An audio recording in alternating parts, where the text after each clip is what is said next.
Legacy Steve Kornacki, Matt Chow. Next on Eternal Durdles. Hello, everybody. Eternal Durdles is celebrating Bandmas this year by posting an episode every single weekday in December. That means like 20 episodes. As you can imagine, it is a gigantic lift for me. If you can support the channel by going to patreon.com/eternaldurdles for the low price of $5, you'll be getting an episode every single weekday in December, free of charge. That's just going to happen either way. And you'll be getting ad-free content and a bonus episode every week. So if you can do that, that's great. Thanks for watching. On with the show. Hello and welcome to Eternal Durdles. I'm your host, Zach Clark, and with me as always, Phil Blackman. Phil, how's it going, man? Zach, I'm so excited to finally have the actual factual, pristine data to prove why Sensei's Divining Top should be unbanned. This is great news. Matt Chow, welcome to the cast to talk about Eternal Weekend and all of the data that corresponds to it. Thank you all for having me. I don't know if we'll be able to find the data to pro or con Sensei's Divining Top, but we can make the argument and we'll see if there's data to back it up. We are going to make the argument today, Zach. And if there's anybody to make the argument, I think I'm going to propose you, Zach. I think you should make the argument for why Sensei's Divining Top should be on the list. Well, let's tell people what this episode is really about and not necessarily lead them astray with Sensei's Divining Top propaganda. So, Matt, you have been doing this sort of amazing data collection situation where you're able to just show all these. You're just able to crunch all these numbers through spreadsheets and stuff about the last couple of Eternal Weekends, and now that we have all of them together, we've invited you on to talk about all of them combined and sort of show the data for a bunch of different cards. And just like get your, pick your brain about what the format looks like right now, and maybe even ask you what you think of the ban and restricted announcement coming up as well, because I didn't get you on for that show because I didn't want to bias you before the show. I didn't want people to see, oh, this guy said this about the thing, but maybe we'll get you at the end to find out what you think should go. But before we do all that, tell us about your project. Eternal Durdles is proud to be sponsored by Moxfield.com. Moxfield is the best deck building website on the internet. You can find all of my and Phil's decks in links below, including decks from this episode. And if you do, you'll be directly supporting the channel.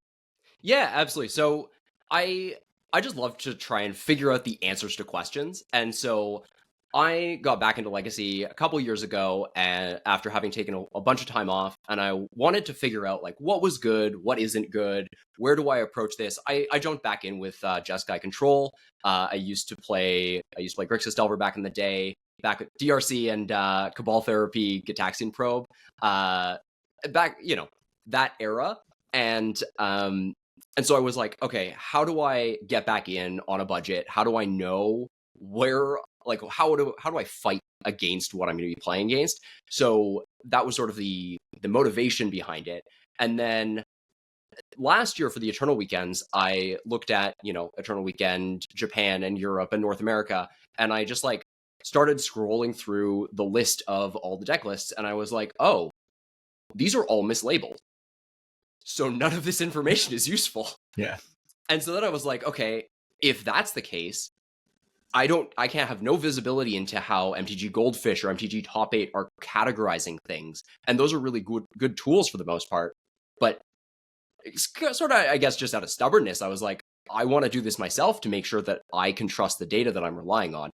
And so then for those Eternal Weekends, I went through and I manually categorized every single deck. So that took forever. I just looked at each deck and I was like, okay, this is Scam, this is Storm, like what is it? And I just eyeballed that. And so I've been gradually over the course of the last year trying to expedite and make these processes more efficient. And so I've got a huge pages and pages of spreadsheets that all crunch these calculations for me so that I don't have to manually do it anymore. And so now it's just a matter of I scrape a couple of pieces of information off of melee.gg, put them into my spreadsheet, and it outputs what I'm looking for. And then there's a little bit of manual data cleaning that I have to do. But for the most part, it's been, that's sort of why I was interested in it. And then depending on, what's going on in the format at any specific time, then it's sort of okay, what are the questions that I want to answer now that I have this data?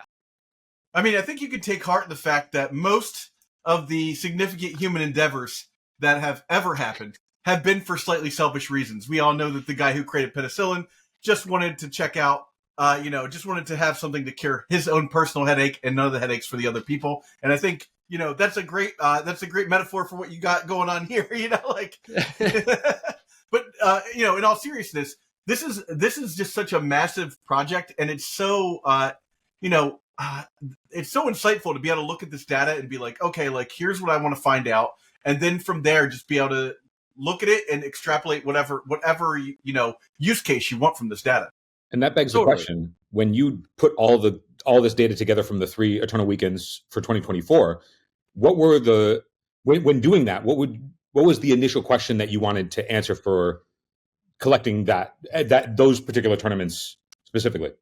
So for these ones, there wasn't a like pressing question. I know that that's not a great, like a very compelling answer, but for these Eternal Weekends, there wasn't really a particularly pressing question that I had, other than I was just sort of curious. And over the past year, folks have started to rely on me to be able to share this data. And so it was something that I decided that I wanted to do.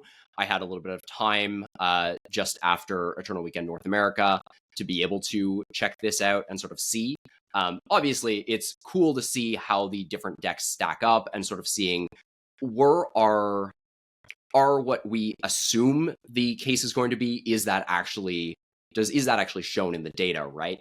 And so last year there was a series about like the initiative decks. Were the initiative decks as good as we thought they were? And the answer to that was no. And we can see that initiative just doesn't exist anymore, right? And so we know that while people were maybe upset about Caves of Chaos Adventurer, that ultimately fully passed and isn't the case anymore. And the sort of, I know the two of you have been asking about days, and I don't think y'all are on the brainstorm bandwagon, right? But but say something like Bobble or Frog or Nadu, those are kind of interesting ones to look at as well. Yeah. Do you guys have any specific questions that you wanted to sort of like delve into here? I am curious for Eternal Weekends, if like sort of taking a broad zoom out look for all of the Eternal Weekends before we zoom into each individual tournament. I'm curious, what does the data show as the most successful archetype across all of the Eternal Weekend? What was the actual best? I get that is there's going to be a better deck given each tournament and like each region's biases towards playing certain kinds of archetypes. But if we were to just look at all the data, what was actually the best deck to play? Totally. The absolute highest win rate over the course of all 3 Eternal Weekends combined. Yeah. Is that, yeah? Yeah, that's like, I'm curious at that first to know, like, what is, like, if we were to say, like, everybody, went into each Eternal Weekend, I think thinking that Froginator was the best deck. Now, it may have been, a follow-up question would be, what was the most played deck? And, maybe it was the most played, but was it actually the best when we're saying this is the best deck in the format? Well, if it's the most played and it has a good win rate, but it's not actually the best deck, that's a cool distinction to be able to point to when talking about the upcoming ban list. Yeah, absolutely. Okay, so the answer to that question is Mystic Forge Combo had the highest win rate of a deck that was played in any significant quantity. So of the combined metagame, Mystic Forge Combo, let's see if I can go back real quick. I'm just going to pull that up real quick so that we can look at it together. Yeah, of course. This is an interesting experiment because you can really get an idea for, not just what deck to play, but also like what deck to beat afterwards, Yeah. And how each region determines like what deck they like to play the most. Like I'm looking at something you have here with the Nadu Elves deck. Only 0.16% played it in Japan, but it was like 1.2 of all the combined EUs. In Europe was at 3%, which is, those are wildly different takes. Yeah. All right. So this is Mystic Forge Combo. Mystic Forge Combo, 3.65% of the overall field. And then it had an overall win rate of 57, almost 58%. So yeah, that's to clarify for those listening, not able to look at the sheet that we have in front of us right now with all of this percentages and data collection, it was 3.65% across all 3 Eternal Weekends. And then its win rate was just under 58% across all 3 Eternal Weekends. Yeah. And a lot of that was carried through Japan and North America, and then Europe was relatively like low in comparison to those. You're looking at 59%, 60%, and 54% if we round the numbers off. Mm-hmm. I think it's also really interesting. So one of the cool things that by looking at the data we can sort of tease out is we can also see the story of how Mystic Forge combo went from this deck that people weren't necessarily really thinking about. I know that that there were lots of folks who were saying this is a deck to stay away from, and then Kelvin won North America with it. And so we can see how it started off the 3 Eternal Weekends at under 2% metagame share, 1.78%. And then at the Eternal Weekend North America, it was more than 3.5%, 3.64%. And then based on the fact that it did well at North America, then in Europe, it was just over 5%, 5.05% of the metagame, right? And so you can see sort of how people react to prior results and then how that informs their own decisions, which is it's cool. Interesting how you can create that narrative through that data that like people may have with the win percentage and the non-mirror being slightly lower, people may have started to figure out that matchup because they were aware that it was on the radar at that point. Yeah, absolutely. And if we there's also something significant that I noticed for this deck in particular is that it had a win rate against everything except for Nadu variants between Bant Nadu and Nadu Els. So it seems like it only has one bad matchup. The only notable thing is that it in Japan, Mystic Forge won just under 43% of its games against Demir Reanimator, even though the sample size is a lot smaller. But then that was pretty clearly solved for the most part, looking at North America and Europe, where it just split its matches evenly across both of those tournaments. I think I've got an error in my poll here. So these 3 numbers don't add up to this. So that's an error in my poll somewhere. All right, throw it out. Just full disclosure, right? I'm human, I make mistakes. Yep. So these look correct. I think that this poll number is wrong. Okay. Yeah. So let's talk about some specific cards, that people have been talking about specifically. People are the big 3 on the like ban list chopping block of like in our BNR announcement. I think the 3 that were mentioned the most were Vexing, Bobble, Psychic Frog, and Nadu. And I'm wondering what the data bears out for those. Yeah, so we can take a look at that, absolutely. I think the obvious place to start there would be Psychic Frog, right? I think that we've been talking about Psychic Frog for more than 6 months at this point. Yeah. Basically since the first week or 2 that it was legal, then we realized it was going to slot directly into Demir Scaminator. So it had approximately a 30% metagame share across each Eternal Weekend. Japan and North America were each around 33%, and then Europe, it was a little bit lower, 27.5%. And then across all 3 of these Eternal Weekends, it had a win rate. So this is just anyone who put Psychic Frog in their deck. Those combined win rates came up to be just barely positive. So 53 in Japan, 53%, 51.5 in North America, and then 52.7 in Europe for a net total of 52.33% win rate overall. What's interesting is when you're looking at this and then you're looking at the data we were talking about with the Mystic Forge deck, right? And you look at the percentages of people who played them, that bears out here in that, like, if you weren't playing, with Psychic Frog, there's a good chance you were maybe playing with Mystic Forge, which are decks that don't cross over. And you look at Europe, and the number for Psychic Frog is a little bit smaller. Yeah. One of the things that was really interesting to me, so we can move on to that, is so Nadu has a much lower play percentage than any of the other 2 cards that we were talking about. So Nadu came in net around 8.5%, with 5% of players in Japan playing it, 9% in North America, and then it jumped up to nearly 11% in Europe. And it actually had a significantly higher win rate than the Frog decks did, at 56, almost 57% in Japan, 53.5% in North America, and then 54% in Europe. And then the overall net is 54.25-ish win percent. So that's actually like a pretty high win percent. Yeah.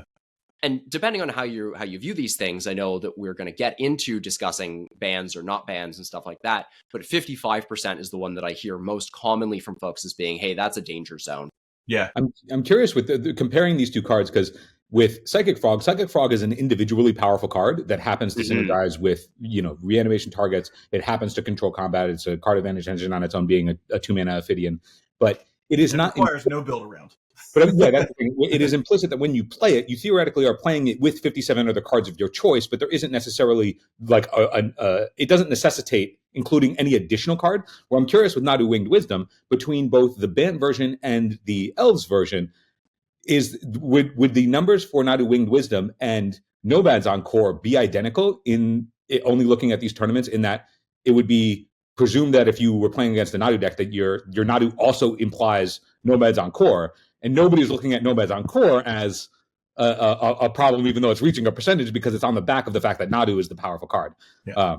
So like I like to my rationale, and tell me if I'm correct in thinking this, that because Nadu requires essentially filtering the rest of the deck around itself, that the play percentage goes down, because Nadu is representing a deck, or in this case, two variations of a deck, whether or not you choose to play blue. And then the Frog decks are a smattering from, it shows up in combo decks from Demir Frog, Reanimator, to Doomsday, but then it also shows up in tempo lists and Esper lists and things like that, that have completely different ways that they will navigate a game.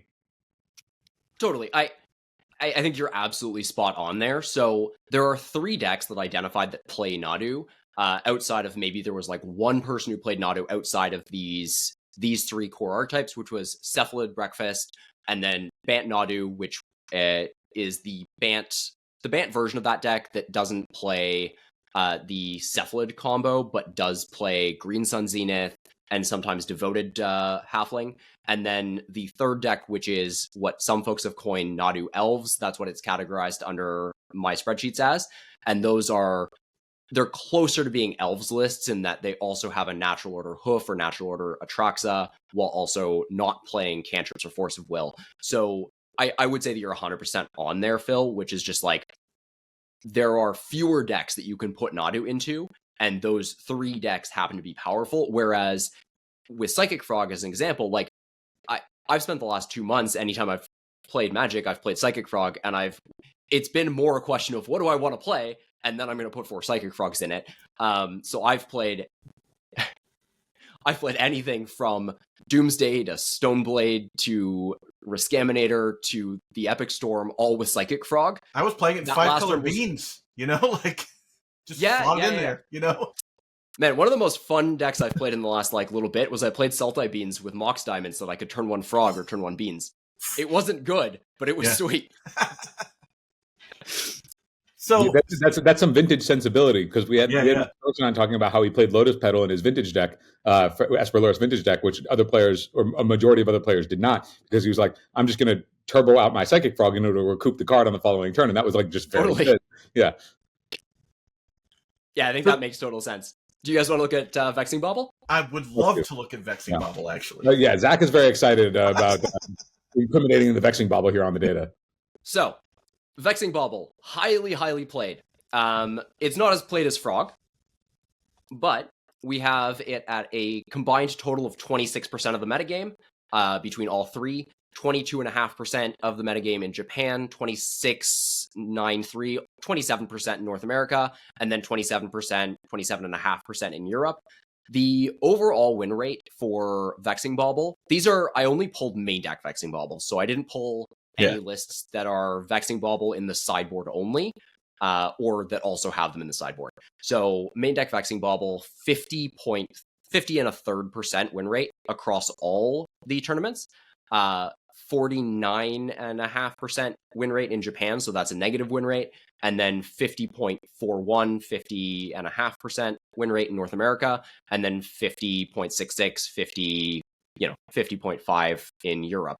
Just above water, and maybe even I think if you combine all those, obviously it's 50.33, so just above water, and to compare that for people that are listening to Psychic Frog, right?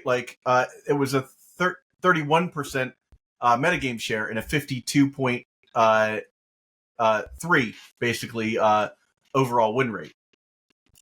They're pretty similar. They're within a point Yeah. or two within like across all of these events, with Japan being the biggest differentiator there. So Yeah. Do you think Japan is the biggest differentiator is because of the implicit information that people gathered from Japan's Eternal Weekend being the first tournament? Like, because we clearly see how the numbers changed for Europe following North America.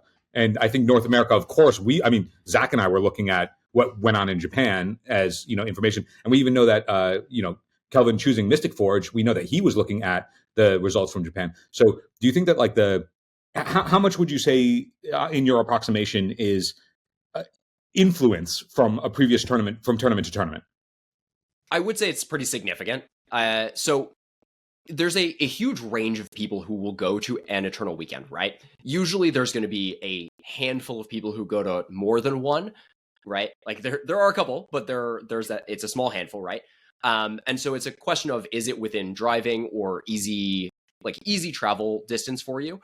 And do you have access to a bunch of different things? So for a lot of players in the Legacy community is great for this. You've got some friends, you can borrow cards or decks or whatever, right? And so you have the ability to play something based on what you think is going to be good from prior information. That isn't always the case for everybody, right? So the large paper tournaments tend to, in my experience, have less variation than online metagames do. Like Magic Online, when we were getting the fire hose of data from Daybreak, you could see that things would flip on a dime.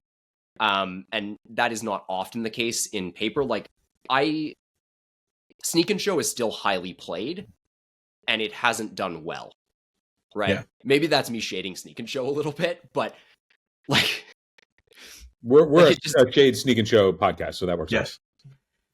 Like, let's just look at Sneak and Show. Yeah. Like, this is Sneak and Show. Yeah, I think that my For reanimator... those curious why we're laughing, it had a metagame share of just under 3% combined total, but it did not actually perform all that well across... I mean, it had coin flip matchups. I'll let Matt actually dive into it. Coin flip matchups for the most part. So I'm pretty sure that we should just ignore this row. This is not pulling right, but it had a 3% combined metagame share, 4.5% in Japan, 2.5% in North America, and then 2.25%, 2.33% of the field in Europe. The overall win rate of the deck is under 50%, 48%. In Japan, it was 46.25%. North America was 47, 48%. And then in Europe, it was just positive. It was 51.33%, with some okay matchups and some poor matchups. But like, this deck is played a lot more than we would expect. Like, if you had the ability to play any deck you wanted, and you looked at the data from Japan and you were like, okay, so Sneak and Show put up a 45-ish% win rate, would you play a different deck? The answer to that is probably yes, right? If you have the ability to play something else and you are able to both you're capable and you can get the cards, but there's still, multiple people who are playing it in North America and Europe. And to caveat that is under the presumption that your goal of choosing a deck is to win the tournament. Yeah, that's also true. Some of us, I would love to play all kinds of things. Points at Phil. Can we put Phil on blast and see what the miracles percentage is? Do you even have numbers for that? Let's take a look at it, Zac. You're like, no, we don't collect data for miracles. They got lumped into blue-white-red control. All right, fair. How about Cephalid Breakfast? Let's put me on blast for a second, since that is the deck I played. Cephalid, all right. I feel like you have numbers for Cephalid Breakfast. From what I was looking at, I feel like you did okay on Cephalid, no? I went 6 and 5. 6 and 5 is respectable. Whatever that percentage is. I can't do math. 6 and 5 is pretty approximately exactly correct for what the win percentage of the deck actually was. Yeah. You were exactly median. I was 80. That can't be right. 83% is not correct. It's 6 divided by 11 is the correct So yeah, 54 repeating is Oh, so wow. I did better. Overperformed. Yeah, you outperformed the field.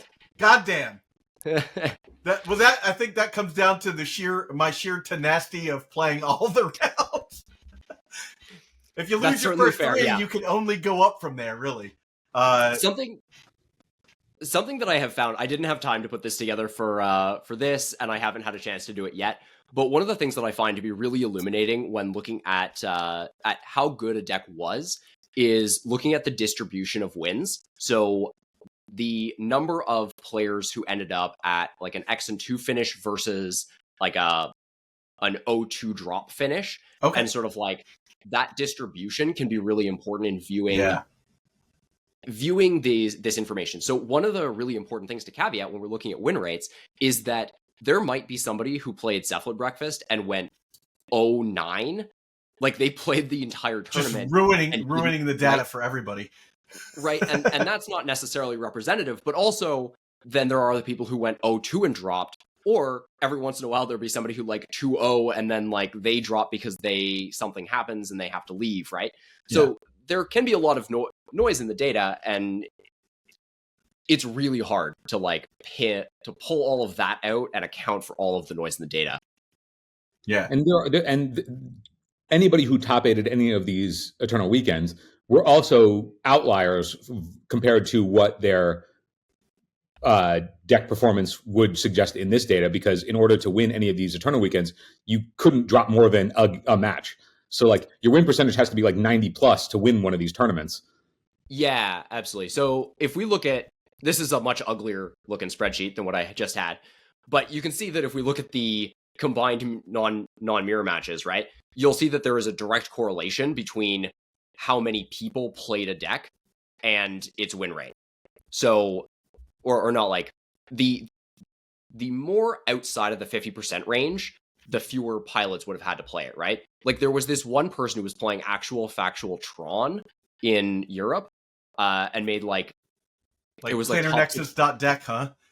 Yeah, no, like all Tron lands and then big colorless planeswalkers and grim monoliths, and that person went like 8-2 or something, and so they have an 80% win rate. There you go. So that's in no way representative of if like what we're taking from all of this is that you should play Tron. Yeah, or the one person who played Jund midrange, right? Like yeah.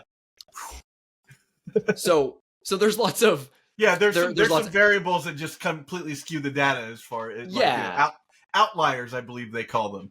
Totally, yeah. So that's why when you asked me like what was the sort of like best performing deck, I looked at this. And I actually missed Nadu Elves because it was only 1%. So Nadu Elves had the best win rate, and then Mystic Forge because it had a pretty reasonable metagame percentage, and then we go down and we hit Demir Reanimator at 55%. So are we saying that that's a correction from before, that Nadu Elves was actually the best performing deck?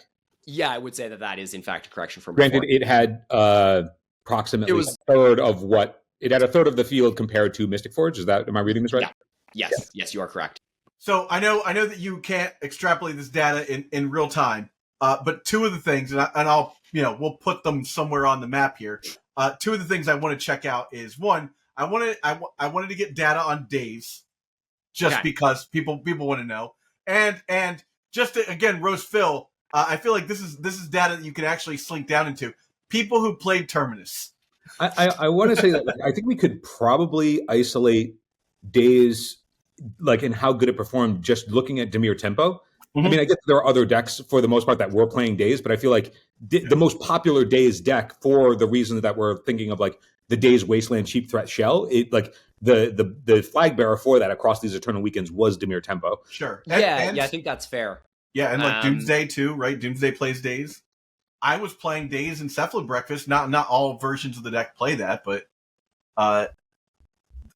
there's a lot of different decks that are like, I could play days, but tempo for the most part, obviously.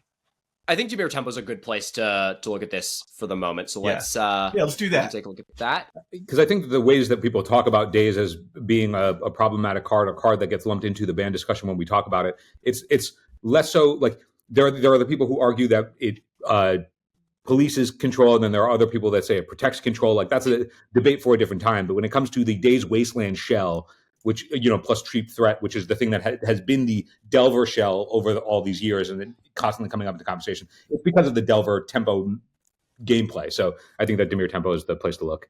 Yeah, I have something that I sort of want to articulate here about the sort of Days, Forcible, and the metagame that we're seeing right now. So in general, this has become a format where we have a lot of Days, Wasteland, and combos all in the same decks, right? We had Doomsday playing Days, Force, Wasteland, and Doomsday all in the same time. And so the tempo decks, like Delver isn't played at all anymore, right? Not a creature. Yeah, right? They're just other things now. Last year, I had people yell at me because I called a tempo deck that didn't have Delvers in it a Delver deck, because Delver was 95% of all of the tempo decks. And this year, I have to specify that it is in fact a Delver deck because it's like less than 5% of people are playing Delvers in their decks. Yeah. So for me, the thing that's like the only thing that I would really be looking for, and I don't have a good answer on like what I would specifically hit, is just the fact that every deck now is not every deck, but a vast majority of the field is combo with tempo elements. Yeah, like AB combo plus tempo deck. Yeah. Yeah. Which honestly, like in terms of a gameplay perspective, for me going to F&M, I find it to be pretty enjoyable. But in terms of overall format health, I think folks can go multiple ways on that. Yeah, for sure. That's something we covered, a couple months ago. Like, if you're not playing an I win button, like, what are you doing in this format right now at this particular point in time? Yeah. So we were looking at Demir tempo though, right? Yes. So Demir tempo combined 7%, about 8% in Japan, 7.5% in North America, and 6% in Europe in terms of field saturation. And then slightly positive win rates across the board. So 51.5% across the board, 51.8% in Japan, basically flat 50 in North America, and then 53.5% in Europe.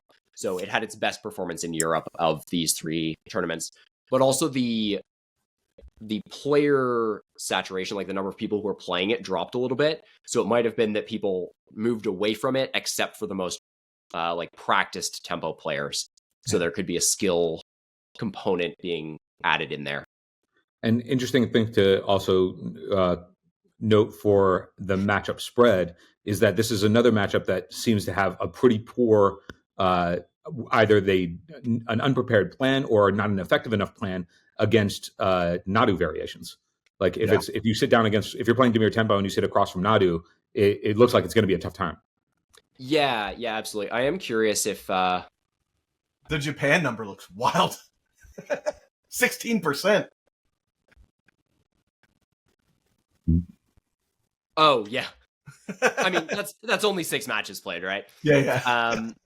One 5 across 6 matches. It's a small sample size, but it is like that small sample size did sort of bore out across the rest of the 2 events. Of course, like as the sample size got bigger, it flattened a bit more, but it was still pretty under. Like I wouldn't want to sit down from a table and play a 44% matchup. Yeah, something that's kind of interesting here. I just want to make sure that I've got. There's something about Demir Reanimator not pulling nicely. Oh well. So you can see actually that the non-Cephalid versions of the deck seem like they are better against. They're a little bit better. So the non-breakfast versions of the deck seem like they're better against the tempo decks, whereas the breakfast version is the weakest against the tempo decks. And that sort of bears out, like what I would think in gameplay wise, right? Like most of the time, the tempo decks are like that are resource denial in some capacity are pretty good at breaking up A+B strategies. That's like sort of always been the case when it comes to like when they only have to fight over a piece and then strand you with things that otherwise are not powerful enough without their counterpart, and then they just close the door fast enough. That's how they cross the finish line. Like that sort of makes sense historically, and it seems to bear out here as well for breakfast versus Bant Nadu or Nadu Els. Yeah, I totally agree with that. I think I've played quite a bit of Cephalid breakfast. I know that's what Zac played at EW, so maybe he'll have some information there. But that's generally been my perspective, is that the deck feels great against control and against other combo decks. And then when somebody's trying to pressure you with like a 1-drop and a 2-drop backed up by Daze Wasteland, that's when the deck that's when it feels really dicey.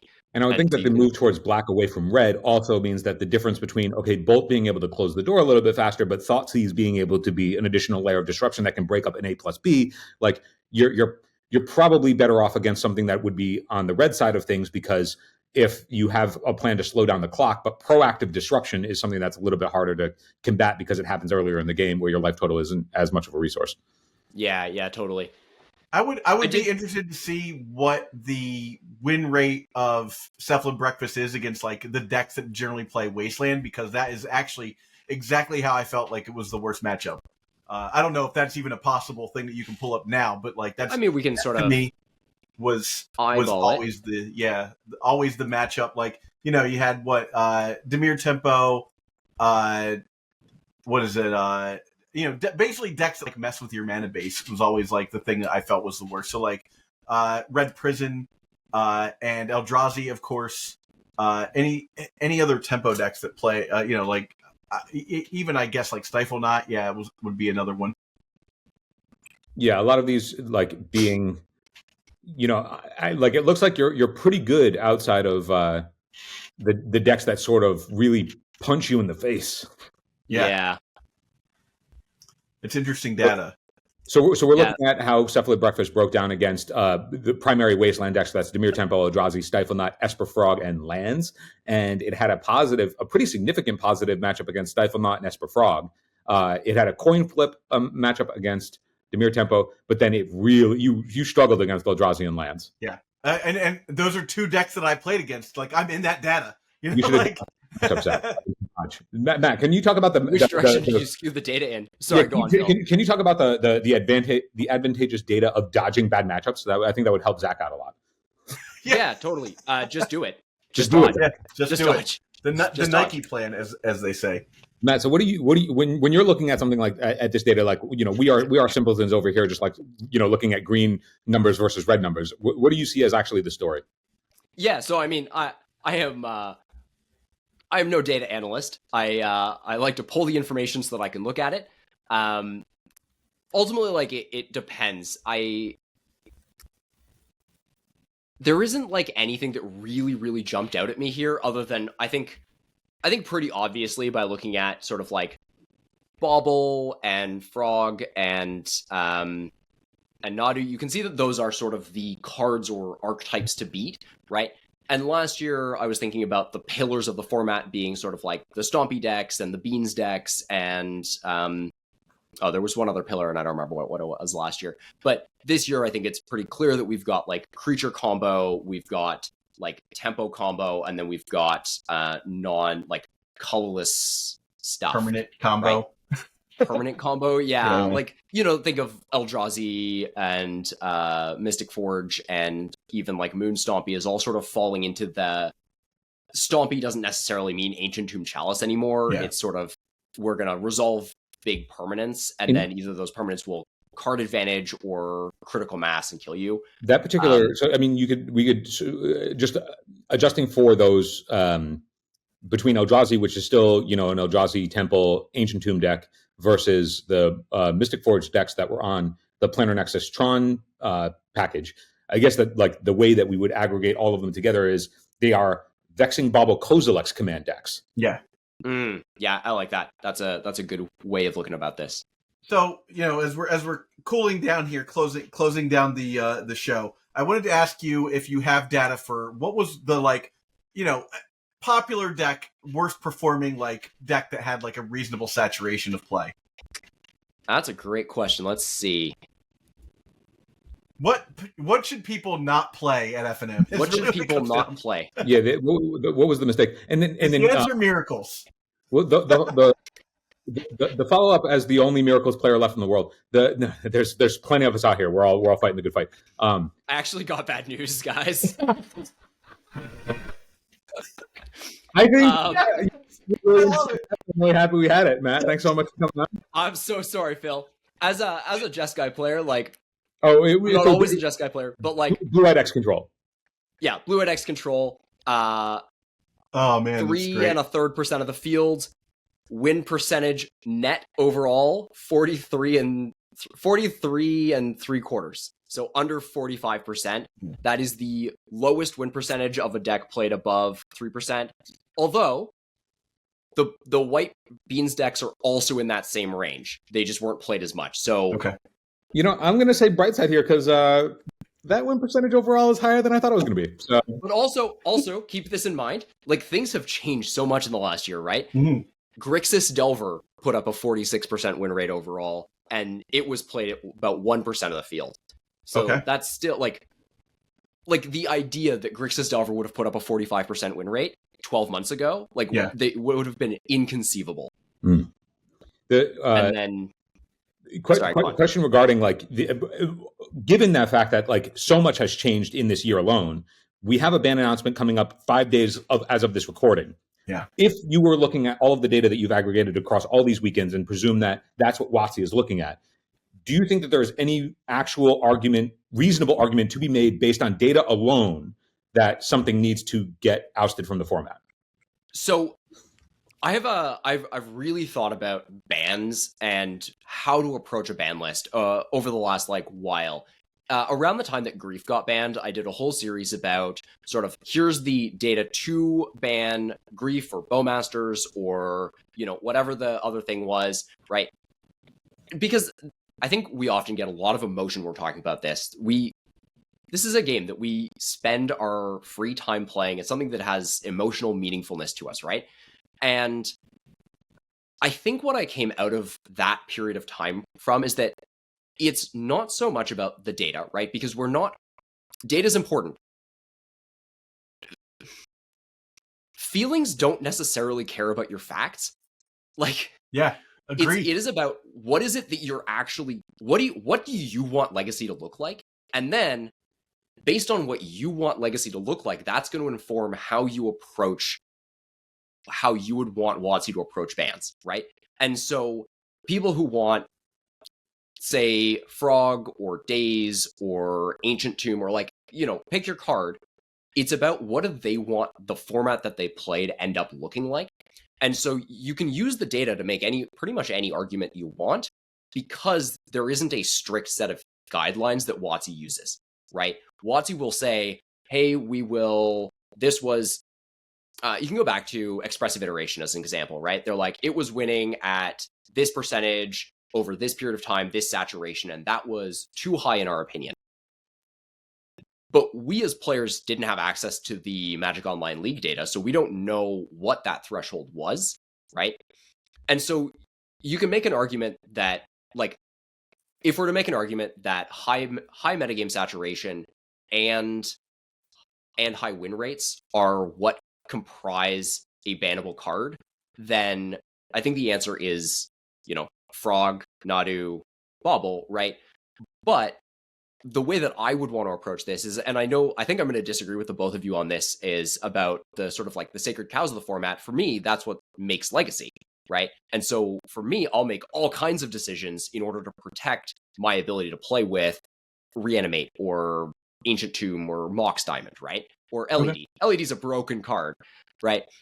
And so it's I don't know if it's as simple as just data make this decision, right? I think that we as a community should be talking about what we want the format to look like instead of using evidence to argue for what we want, if that makes sense. Yes, given that, we would love to extend the offer of what we did last episode, where we had creators on to express what they would like to see a ban list in 5 days look like. What would you like the ban list to look like in coming up?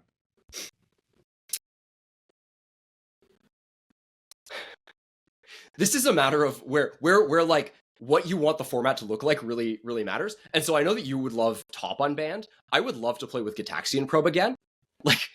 Just leave everything. Unban Gitaxian Probe and let me play Young Pyromancer and Cabal Therapy. No, but seriously, Frog probably should go. I would say Frog should go. Everything else I'm okay with sort of holding off for now.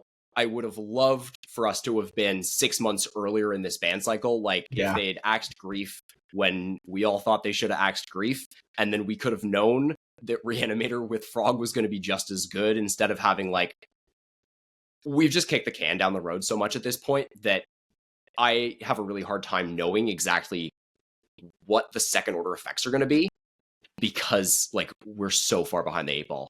Yeah, it does feel like we're like 3 the ban announcements behind what we should be at this point, because just from that grief ban, because like it took a second for people to be like, okay, like sure, like now that like it took, and literally I mean like 1 second for people to be like, okay, well if grief is gone, Frog is in, boom, immediately. That wasn't even a thought, and then it was like, it took 3 months for them to from that point to ban grief, and people were like, yeah, well we've already moved on from there, like we already know the next like 4 cards that we're cycling in, and the metagame had become so inbred that people were playing like Dalthy Voidwalker and stuff to like stop what was at that time the best deck in the format from being a thing.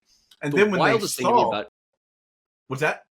The wildest thing to me about that particular like moment in time was it was before Frog even got printed, and people stopped playing Bowmasters and Riscaminator in favor of Dalthys because of how much of an edge in the mirror people needed. And that was wild to me. But yeah, I think like Frog should go, and Frog should go because there has been the precedent of Dragon's Rage Channeler. Sorry, not Dragon's Rage Channeler. I always get that card mixed up. Dreadhorde Arcanist and Ragavan. Of this is a card that goes into a Daze deck and it accrues card advantage and it snowballs. And I think Frog, you can argue whether it's better or worse than Dreadhorde is. To me, it feels like it's probably better, but because it doesn't die to Bolt where Dreadhorde did. So I think purely based on precedent, I think that it's reasonable to ban that card. And what do you think WotC will do? I think they'll probably just ban Frog. They might ban. They could do Nadu as well, because they could be like, this was a mistake. We printed this card into every single format. It was too good in every single format. It could be an Oko kind of a situation. I don't know if Nadu is good enough that I feel like it needs to go. I don't enjoy the play patterns of like Cavern Nadu or one of the 1-drop green creatures that makes your things uncounterable into Nadu. I that's a really unenjoyable play pattern to me. And Vexing Bobble is similar in terms of it's not super enjoyable to play with, but it's also of the cards that we've discussed and we looked at the data, like it had the lowest net win rate, but also it is more flexible, so it can go into anything instead of Frog only goes in blue-black and Nadu only goes in, Nadu shells. In regards to Vexing Bobble, earmuffs, WotC, earmuffs. Phil, you were about to ask something. I just have speaking because I got the notion to ask this question based on what we had just mentioned about how when grief went, everybody sort of already knew that it was going to be like what was going to replace it. And right now, I know that the talk about like if Frog goes, Bowmaster just slots into that space. Even though who knows what kind of decks that people weren't playing because of Psychic Frog existed. Like maybe like if Bolt comes back in, then what does the format actually look like in comparison to that? But it made me think of all of the data that you aggregated across these Eternal Weekends. Was there any particular piece of data that most people would be surprised to learn is true? So one thing that I found that was really interesting was in Europe, 2 of the top Cloud Post decks. So I think they were in the top 5 Cloud Post performers, played 0 Cloud Posts. So they were on the full like Tron land package, but it was just otherwise a Cloud Post deck. That was an interesting one.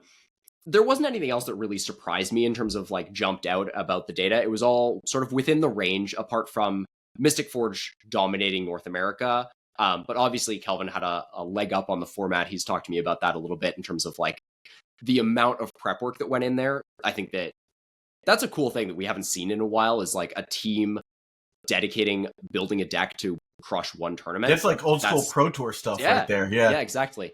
That's something that I miss. I think that's super cool. But most of this data I think is relatively what we would have expected it to be, or at least what I would have expected it to be.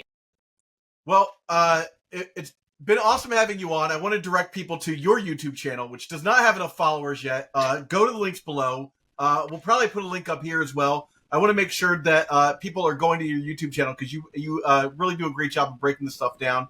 and of course, all the other links we'll have for you below as well. Well, thank you both so much for having me on. Been an absolute pleasure. Yeah. All right. Well, thank you everybody for watching. Of course, my camera had to die right then. Thank you everybody for watching. Have a great day, and we will check you out next time. They're too hot. Too hot. Before you go, I need some help. Please subscribe to this channel and do your part to help sustain the legacy content ecosystem. Just subscribing to this channel goes a long way to reminding YouTube that people love and support this format. Now, if you really want to go the extra mile, you should think about supporting us through Patreon. Both the links for subscription and Patreon are right here. And if you're listening on an audio format, you can go to patreon.com/eternaldurdles.